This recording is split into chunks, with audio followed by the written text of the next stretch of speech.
The smell of pine and morning coffee. That's what I remember from the last peaceful moment of my life. I'm sitting on my cabin porch with State Attorney General Morrison, discussing a $2 million environmental grant over breakfast when the sound hits me. Diesel engine roaring, gravel crunching, then slam. A black Escalade parks right on my peonies. Out steps a woman who looks like she eats small children for breakfast. Designer heels clicking on my wooden steps. She shoves a camera in my face while the state's top prosecutor is literally sitting next to me. "This illegal structure is condemned," she shouts. "I'm Brenda Castellanos, HOA president, and you're done." Attorney General Morrison nearly chokes on his coffee. "Excuse me, ma'am." I interrupt, watching her lackeys photograph my solar panels, just made the biggest mistake of her life. Brenda didn't know she was declaring war on a guy having breakfast with the state's most powerful prosecutor. What would you do if your HOA attacked you during a meeting with government officials? My name is Garrett Reynolds, 52 years old, retired electrical engineer who spent 30 years designing smart grids for half the municipalities in this state. I made my money selling patents for technology that keeps your lights on, then figured I'd earn the right to disappear into the mountains. The cabin belonged to my grandfather, a mining engineer who bought 40 acres in Cascade Valley back when Calvin Coolidge was president. When I inherited this place 3 years ago, it came with something more valuable than land: Sarah's final wish. My wife died of cancer 2 years back, but before the morphine took her words away, she gripped my hand with surprising strength. "Promise me," she whispered, her voice barely audible over the hospital's beeping machines. "Turn our valley into something beautiful. Show kids what we're fighting to save." The smell of antiseptic and dying flowers in that hospital room still haunts me. But keeping that promise is what gets me up every morning. So I've been converting the old mining buildings into classrooms, installing solar panels that gleamed like mirrors against ancient pine trees, creating the kind of place where city kids could learn that nature isn't just a screensaver. Which explains why Attorney General Morrison was sitting on my porch at dawn, reviewing my federal grant application over bacon and eggs cooked on a wood-burning stove. $2 million, Morrison had been saying, tapping my proposal with obvious approval. The governor specifically asked me to fast-track environmental education projects. This place could be a model for the entire region. We were discussing construction timelines when a morning peace shattered. The scent of wood smoke and coffee got steamrolled by diesel exhaust as that black Escalade announced itself like an invasion force. Morrison and I watched this woman emerge from her vehicle like she was stepping onto a conquered battlefield. Her heels clicked against my grandfather's hand-laid stone steps, sharp, aggressive sounds that seemed designed to intimidate. "This illegal operation is shut down," she announced, apparently unimpressed that I was conducting official state business. "I'm Brenda Castellanos, president of Cascade Valley Estates HOA, and this environmental camp ends right now." I watched Morrison's face transform. 1 second, he's a friendly government official discussing grant funding. The next, he's a federal prosecutor watching someone commit what might be civil rights violations in real time. The recording device Morrison pressed into my palm felt warm from his pocket. "Document everything," he whispered as he stood. "Emergency call from the governor's office. I'll be in touch within hours." Brenda practically purred with satisfaction, watching Morrison's sedan disappear down the mountain road. She thought she'd scared off some random bureaucrat. She had no idea she'd just threatened a federal grant recipient in front of the state's chief law enforcement officer. "Smart move," she said, shoving papers at me that reeked of cheap printer toner and desperation. $15,000 in compliance fees, plus removal of every solar panel within 30 days. Compliance with what exactly? Community aesthetic standards. She photographed my solar installation like she was documenting war crimes. "Your property violates covenant restrictions on renewable energy systems that create visual pollution." Here's where Brenda's legal theory hit a small snag. My property predates her precious HOA by roughly 8 decades. My grandfather bought this land when her luxury development was still a gleam in some con artist's eye.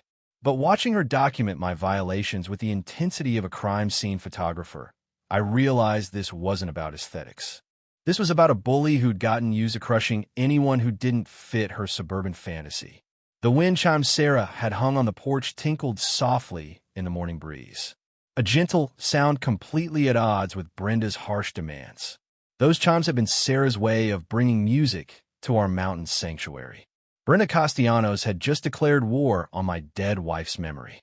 The next morning, I'm sipping coffee and reading Morrison's encrypted text when that familiar diesel rumble returns. But this time it's not Brenda's Escalade. It's a county inspection truck that sounds like it runs on hopes and dreams.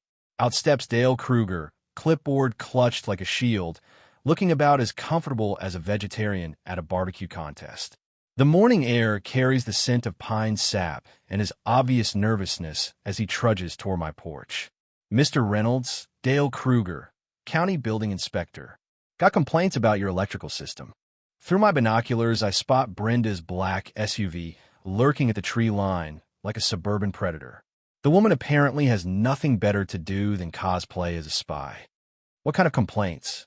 Your off-grid solar allegedly violates county codes. I'm authorized to red tag everything and order immediate shutdown. Sweat beads on his forehead despite the cool mountain air.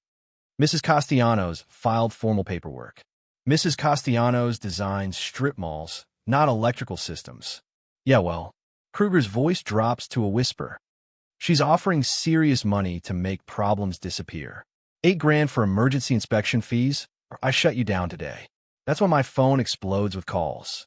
Parents asking about the kids' environmental camp I'd been planning. Somehow word had leaked about electrical safety issues. And now, 20 families were panicking about whether their children would be electrocuted by solar panels. The timing felt a little too convenient. Here's the thing about electrical codes that most people don't realize. I learned this the hard way during my 30 years designing municipal systems. Self-contained solar setups under 10 kilowatts don't need permits if they're completely off-grid. The regulations only kick in when you're connecting to the public electrical system. It's one of those technical details that separates actual expertise from bureaucratic theater. Dale, I say, setting down my coffee, who do you think wrote the county's electrical inspection protocols? His clipboard develops a noticeable tremor. I did. 1998. Want to see my original documentation? I produce a folder thick with official stamps and engineering certifications. Every safety standard, every protocol requirement, every code compliance measure, all bearing my signature as the original design engineer. The color drains from Kruger's face like someone pulled a plug. This is like watching someone try to explain fire safety to the guy who invented the fire extinguisher. Your system exceeds every standard by about 300%. I continue. So here's the new plan. You withdraw that red tag, and I don't file bribery charges with the state licensing board. Kruger practically levitates off my porch. I'll need to review my findings. Within an hour, my phone buzzes with another encrypted message from Morrison. Kruger's inspection history under federal review. Pattern of fraudulent red tags across 3 counties, all connected to development projects. The federal machinery is already grinding into motion, but Brenda thinks she's fighting some grieving hermit with a few solar panels. She has no idea she just declared war on someone with the state attorney general's direct number. That evening, my neighbor Magnus Olson appears with a mason jar of moonshine that could probably power a small aircraft. At 78, Magnus has survived enough mountain politics to recognize the scent of trouble in the wind. That HOA, which came sniffing around my place too, he says, settling into Sarah's old rocking chair. The wood creaks in harmony with evening wind through the pines, a sound that always brings back her laugh. What kind of sniffing? Photographing my well house, measuring distances to everything. Claims my septic might be an environmental hazard. Magnus takes a sip that would kill a normal person. Funny thing, though, I've got surveyor maps in my basement. Original documents from when Daddy homesteaded here in 1887. My engineering brain starts calculating. Property surveys from the 1880s would show original boundary lines, water rights, federal land designations, the kind of historical documentation that modern developers sometimes prefer to ignore. Think I could look at those maps, Magnus' weathered face splits into a grin. Son, I was hoping you'd ask. Got a feeling those old papers might tell us exactly why this HOA lady is so desperate to control our valley. As twilight paints the mountains in gold and purple, I realize Brenda's first attack just handed me 3 gifts: evidence of corruption, federal backing, and a neighbor with potentially explosive historical documents. The sound of Magnus moonshine jar hitting the porch railing echoes through the evening quiet. Tomorrow, Brenda would escalate again. But tonight, for the first time since this war started, I'm actually eager to see what she tries next. Sometimes the best defense is letting your enemy think they're winning while you build a fortress they can't see. A week later, I'm setting up outdoor science stations for the first group of visiting kids when a truck I don't recognize pulls into my driveway. Cascade Environmental Solutions, painted on the side in letters so fresh the paint probably isn't dry yet. Out steps a guy who screams, "Fake it till you make it." Expensive boots, brand new clipboard, and the kind of overconfidence that comes from never being questioned. Rico Castellanos. Yeah, same last name as our HOA dictator. Keeping the corruption in the family, apparently. Certified environmental consultant. He announces like he's introducing himself at the Oscars. Emergency complaint filed about groundwater contamination. Need to test your well immediately. The 20 kids I'm teaching about mountain ecosystems suddenly look worried. Their parents trusted me with their children. And now some guy in a hard hat is talking about poison water. What kind of contamination? I ask, watching Rico unpack testing equipment that still has Home Depot price stickers. The dangerous kind that requires immediate evacuation. He's collecting water samples with all the scientific precision of someone making Kool-Aid. My preliminary analysis shows serious contamination levels. Here's something from my engineering days that most people don't know. Real environmental testing requires proper sample handling, certified labs, and documented chain of custody procedures. A guy with a drugstore pH meter collecting samples in recycled pickle jars isn't exactly following EPA protocol. Rico spends exactly 4 minutes analyzing my water before announcing his verdict. Confirmed contamination. Health department will receive my emergency report within the hour.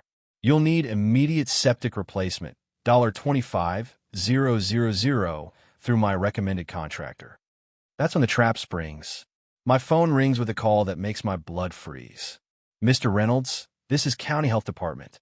We're ordering immediate evacuation of all persons from your property due to emergency environmental hazards. You have 1 hour to clear the premises.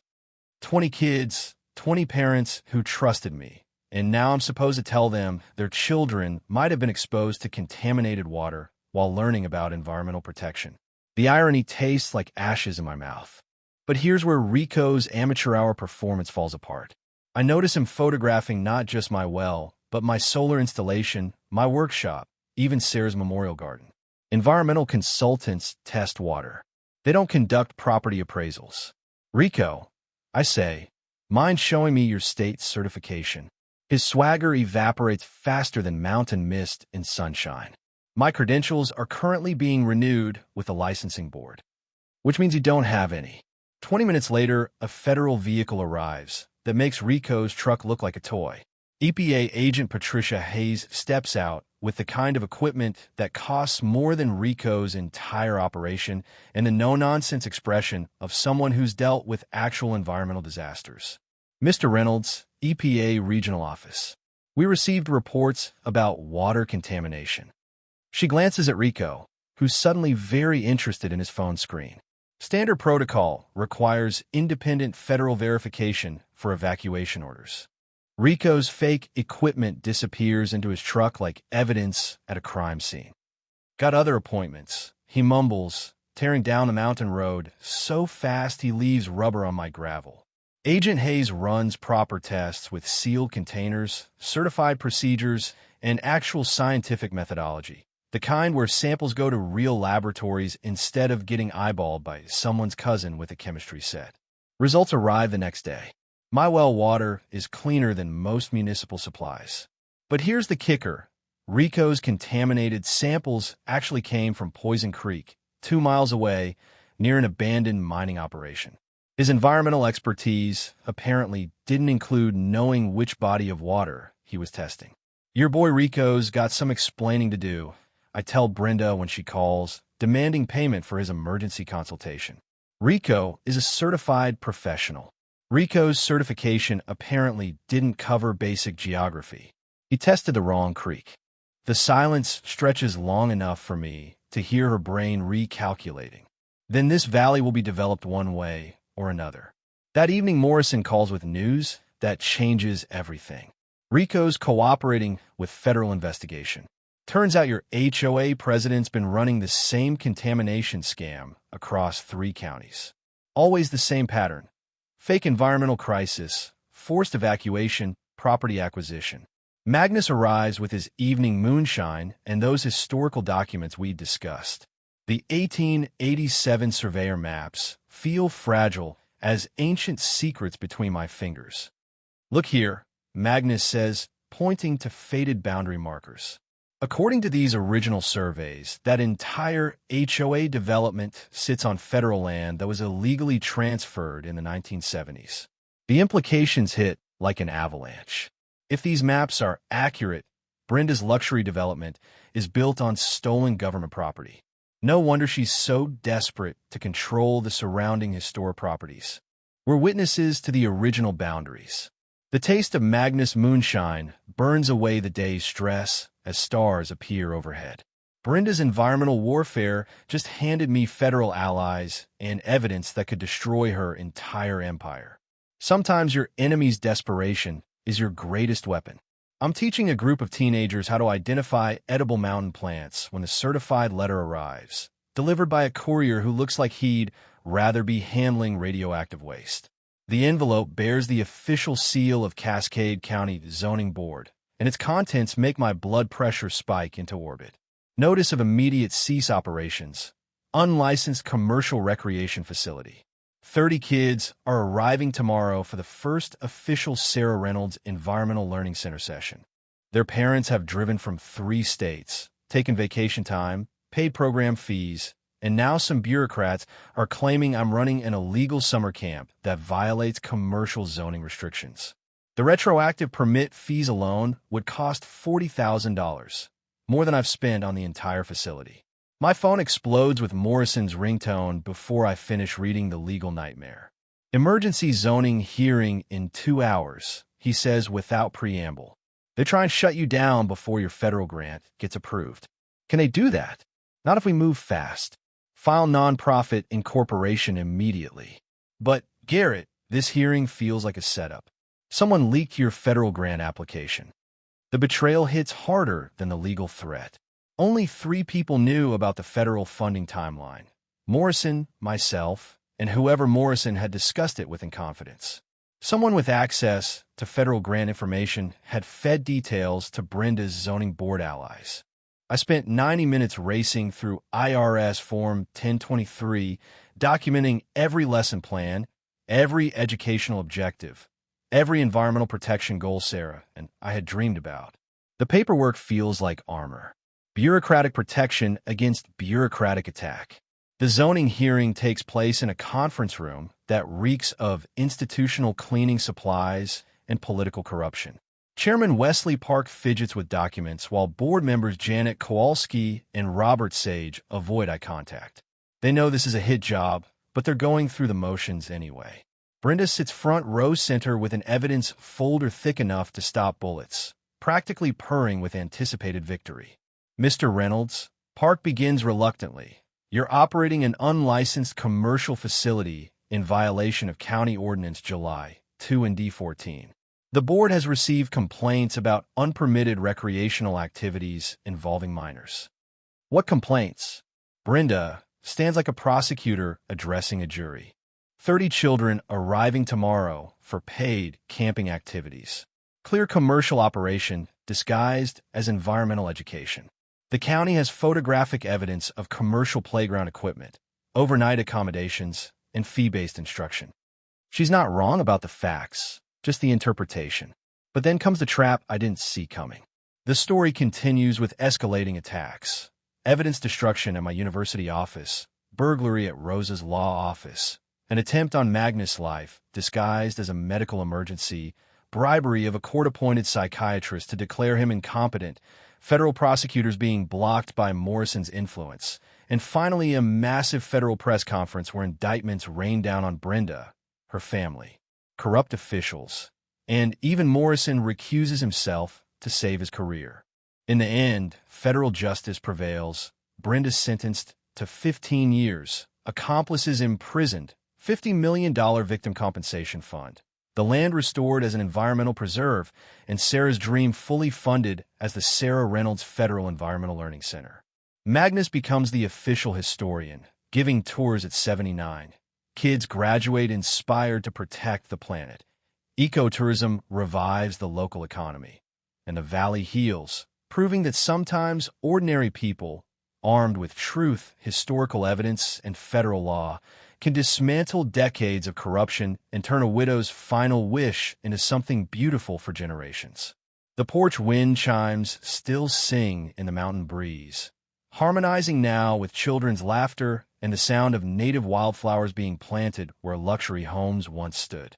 Justice, when it finally arrives, tastes better than mountain air and coffee combined.